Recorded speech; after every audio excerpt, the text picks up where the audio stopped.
Welcome back to Dr. Josefina's Way, and I'm Laura Gutridge. Today we are discussing something a little out of the box. We normally talk about life's lessons, but today we will be talking about Dr. Josefina's book that just came out, Vibrant at Any Age, and I just finished reading it late last night. Oh, So yeah! I'm very happy about that, and I really enjoyed it. I'm glad. Definitely Great. a page turner. And, Yes. Oh, that's great, Laura. a lot of things I've read, I discovered that you and I have a shared beauty secret. Oh, yes. Which one? That's right. That's coconut oil. Oh, yes. Some days when I am doing my gardening, Uh-huh. I'll just saturate my hair in coconut, and it smells so good. Exactly. It's not like some gross Yes. thing, you're putting. It smells lovely. I put it on, and I put my baseball cap on, and I just keep it on all day long. Excellent trick. Excellent. Yes. It's great for your hair, for your skin, everything. It's good. It's Yes. good for everything. Yeah. Believe it or not, you can even eat it. Yes, absolutely. You can Yeah. take a little tablespoon of it. I've Yeah. never done that, but I have heard that. Yes. some Yeah. people- You can cook with it. Yeah. Oh yes. Yeah. But actually, even eat it. Yeah. Like a tablespoon Yeah. of it. Uh-huh. I had marked a few things, that I thought would be fun to discuss. I thought it was interesting how you talked about your early childhood.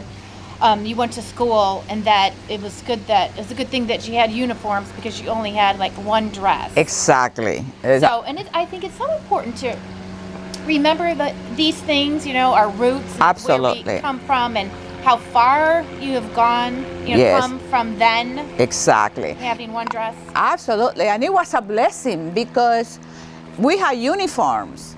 So with the uniforms, all the kids have to wear the uniform, Yes. So it was awesome in those years when the school had uniform, because the kids who could not afford have different dresses for every day, we had the uniform, and it was a blessing for me because, great. And I always have my uniform nice and, with the starch and nice and clean.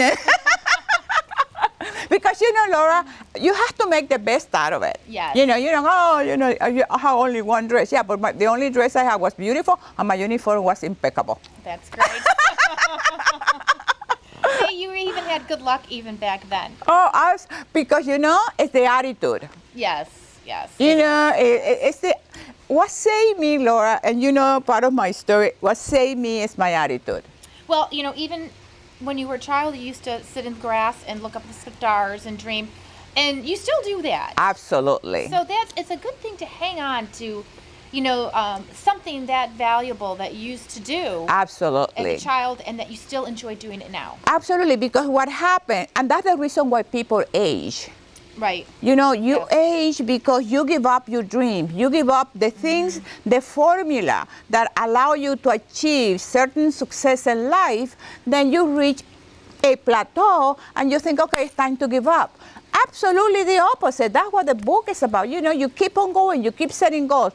I always tell the viewers, I reinvent myself every 10 years. That was one of the things I was going to Yes, discuss. yes. And I think that's good to do that because, it reinvigorates Absolutely. us in our lives. Absolutely. And I think is what you mean by is it that you try something completely new and out of the box and Okay, yeah, this is my experience.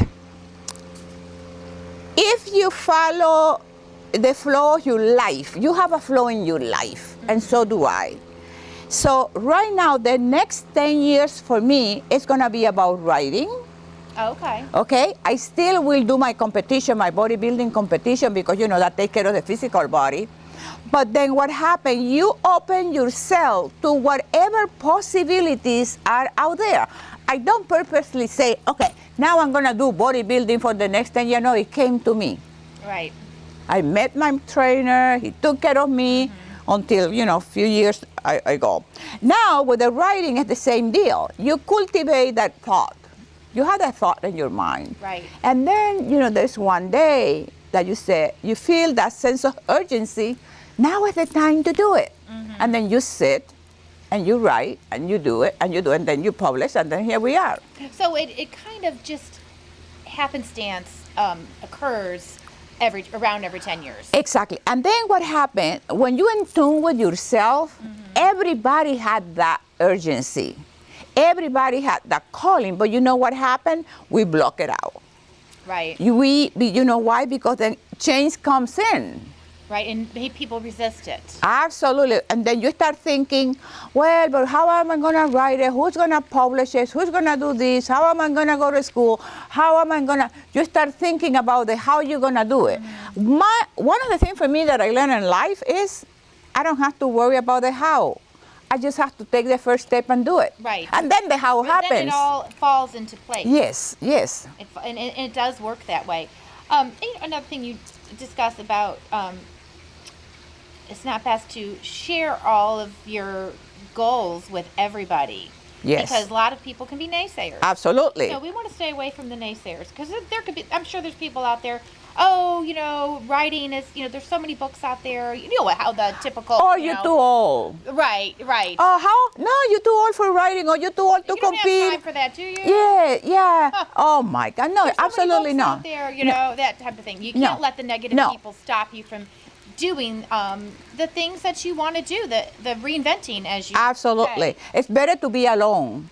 Right. But and I think the reason a lot of people are such naysayers is because they don't want to, they feel like if you're doing that they maybe should be doing something too, and they don't want to. So you don't. Yeah, and you make them look bad. That's right. Because they want to do it, but they don't have the audacity. Oh, yeah, see. That was my next thing, recreating. Yeah, creating. We already talked about that. Yes, okay. yes. Yes. You dedicate a chapter to hope.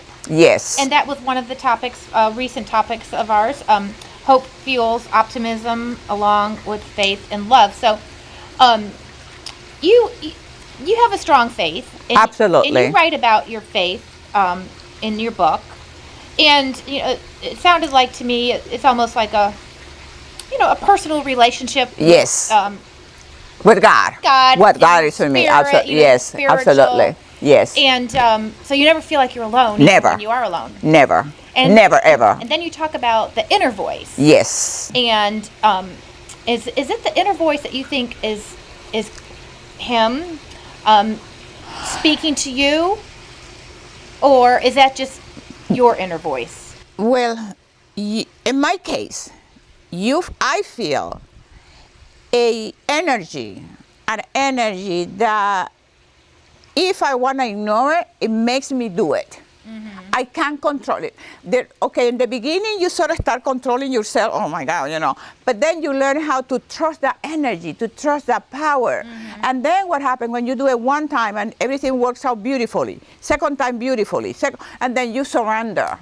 You said, okay, whatever you want me to do today, that's what I'm gonna do. But it always has to do good. It has to always. You don't go to a friend's house and steal the clothes.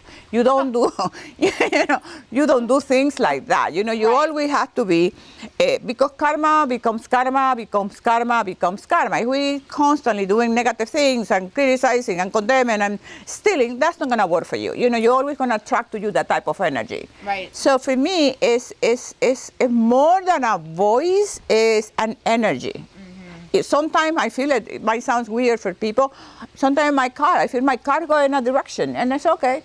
Or I have to go to public, go to public, and then I meet somebody, that person start telling me whatever they tell me, those kind of things. So I let that energy, that power to guide me, and it works for me. Okay, well, so your inner voice is always usually positive. Absolutely. Sometimes it can be nagging. Because you cultivate that. See, if we go into the biology of the brain, when I have a thought and the thought meets with the other neurons and neurons, they connect. Pow, pow. Every time we have a thought, they snap. They have electricity. So you start training your neurons into a negative thought, and then what happens? Attracts that more and more and more, because that's the connection we make. Right. The opposite happens when it's positive. The more thoughts I had that positive, loving, constructive, the synapses in the brain keep targeting the same thought, So it becomes for you easy. So you become a positive person or a negative person. So it's incredible the power of, we have that in the biology of the brain, in the anatomy of the brain. So we have to be extremely careful. And that's, Laura, why I'm so passionate about this stuff. Well, you are. It's in your soul. There's no doubt about that. But I think a lot of negative people may have that same inner voice, but it's a negative inner voice. Exactly. Why? Because their thoughts are negative. They keep repeating that negative thought, and then the brain gets trained reacting in a negative way, and then they become a negative person. And it's very difficult for them to change unless they make a conscious choice to make the changes. And then you have to retrain your thinking. Yes. And you do it with the affirmations, with visualizations. Every time you have a negative thought, you say, stop it. You are much better than that. You start changing your thinking. It's amazing. Yeah, you have to. But you have to be willing to do it. Oh, yes. Most people are happy. Most people are happy being negative. They love it. Yes. Well, apparently you were a very happy child. Yes. And I'll read this a little bit. I was always singing, dreaming, and happy. I never lost the child in me. Sometimes we lose that child. We lose the laughter, sense of humor, and joy as we grow up. We lose it all. And, having a young daughter, I see, joyfulness in her.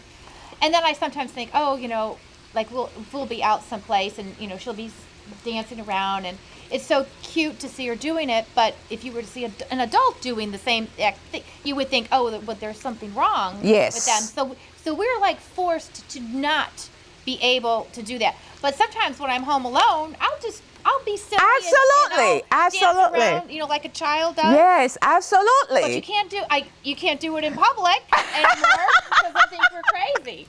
But I have the inner child that comes out when I'm alone. Exactly, and that's the best. That's great because you're happy with you. Yes. And you're happy with you. I'm happy with a little Josefina, and you're happy with a little Laura, and you have a ball, and you play in your house, and jump in the pool, and do this kind of thing. And then, of course, you radiate that energy. Yes. It's don't lose your child. And then don't let her. And then we train the children not to be childish. Yes, that's true. It's like, hey, you have to grow up. Yeah, no. Well, I have time to be grown up. That's right. I'm going to let her keep her inner child Absolutely. as long as she wants Absolutely. Okay. This is something I wanted to read because I thought it was an interesting analogy, I guess. You will not achieve much in life if you waste your energy with people who drain you. You must stay focused on your purpose. You have only so much energy for the day.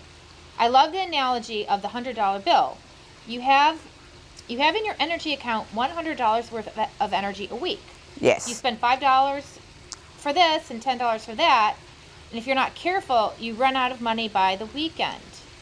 So is this with energy. Yes. We have limits of how much we can take. Yes. Just like we have limits on how much we can spend. Exactly. So when someone is draining too much, taking too much, it's time to, do something about that. Absolutely. Because it would be nice to have a little reserve of energy. Don't use it all up. Or you want to use all your energy, use it in something positive. Oh, yes. In something exhausting that when you go to bed at night, you feel great. Right. Because it was something that you accomplished, something that made you feel awesome, something that you wanted to do. But wasting the time with energy suckers, that's draining. That gives you a nightmare. It does. So we have to be very aware of that. Yes, absolutely. We don't want to overexpend ourselves. And people purposely like to do that, to suck your energy, to waste your energy, because they have nothing to do with their lives. To complain and criticize and condemn and take and steal and everything stinks at their health. I don't talk to too many people. You know what? Because I'm healthy. Right. And I don't have anything to talk about doctors. I don't go to doctors. So you hear people talking about their thing and their heart and this and that. So that's why I don't have that many friends, except for you.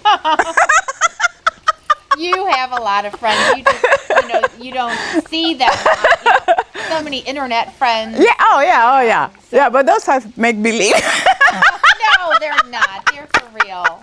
Okay. If you guys are for real, keep sending your comment. Nice comment. We don't like negative comments, right, Laura? But you go to bed so early. See, that's the thing with you. Your routine and your scheduling is much different than their average woman. Absolutely. You have your own World. program. Yes, absolutely. I call it Josefina World. Yes. Not Josefina's way, Josefina's World. Oh, my own world. You talk about the visualizations. We've talked about visualizations before and how important they are. Close your mind and your eyes and your mind. You see things that you want. Exactly. Your goals. Exactly. And it's a very tangible thing to be able to visualize. Exactly. And I think the next time we're going to be doing a show on anti-aging, and we talk about telomeres. And one of the things for slowing down the aging process is the visualization, because the stress is one of the main causes for people aging prematurely. Yes. You age faster when you're stressed out constantly all day long.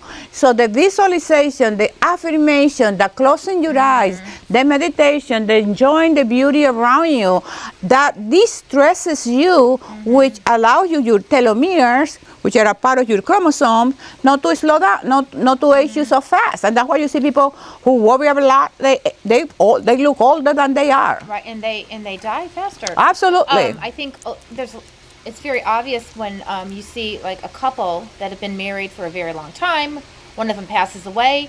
Usually within a year or two, the surviving spouse passes away. Exactly. And that's not just a coincidence, I don't think. No. I think it's because of the stress of losing Absolutely. a loved one. Exactly. And, while there's really nothing you can do about sorrow, but I think if people are experiencing that kind of pain in their lives, if they were to stop and do the visualizations, it would probably help them. Absolutely, totally. Science proves that. There's a lot of studies that talks about that. We already talked about the coconut oil. Right? Okay, yes. So yeah, exactly, because that's important, to keep yourself looking perfect, Oh, yes. You moisturize your skin to take care of your skin. Well, a lot of people, I don't think they realize that the skin is very absorbing. So Absolutely. If you're putting these products that are full of chemicals and not natural, Exactly. that absorbs into the skin. Exactly. Like amphibians, frogs in particular, their skin is very absorbent. Uh-huh. So that's why they're like signals when there's something wrong in the environment. Uh-huh. Because even if you just douse them with, it doesn't have to be something that would kill us necessarily, Yes. anybody, but they could die right away because Wow. it just goes right into their skin. Well, our skin is, not like that, but it still can cause a lot of problems, and people don't think about that. Exactly. People don't think that your skin is the largest organ. It's an organ. It's, people, we don't, we are so what is the word, in touch? Untouched? No, untouched. Yes, out of touch. Out of touch. Out of Praise touch. the Lord. Thank you, baby Jesus. Out of touch with It your is true. being, with Yes. your being, Yes. Anyway, go ahead. We are definitely, and we do need to just be more aware of Absolutely, because the benefits are endless.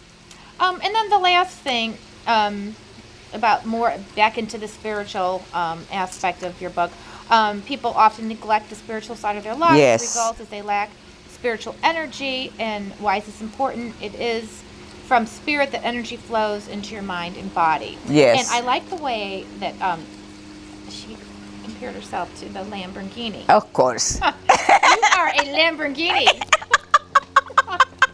I'm a Ferrari. Well, I think that's about it. Unless you have more. Oh, well, what prompted you to write the book? Was it just something that you've been wanting to do? I've been wanting to do that for years. Okay. You know when it happened? Probably in the late 80s when I started doing my seminars.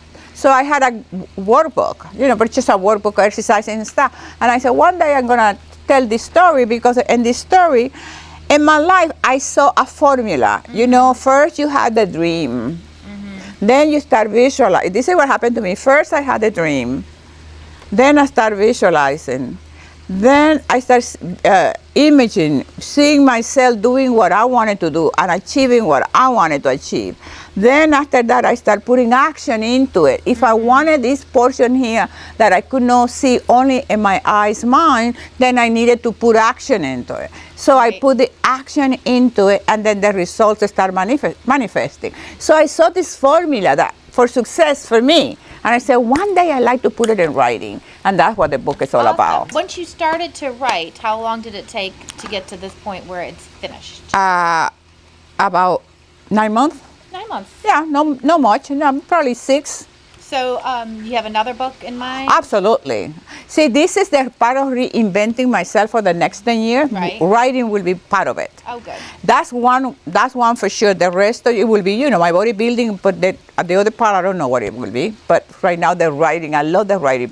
You wrote a book. I did. So, the writing process, the creativity, the things that start flowing once you sit and the idea, I love that process. You get lost, It's you look at the time, oh my God, I need to go work out. Right. But when you see the final product, Oh my God. it's such a wonderful thing to hold it. Absolutely. Especially these days with computers, technology, people are reading on Kindles, and they have the hard. Yes, or, yes. What do they call it? Yeah, the hard book. Yeah. A real copy. Exactly. I need to have it in my hand. I have to touch it. I have to feel it. Yes. Reading like online is that. okay, but it's not for me. Yeah. I'd rather have my book so I Yes, can touch it. Actual book. Cross. Well, congratulations. Oh, well, thank you so much. And mwah, love you, baby. Love you.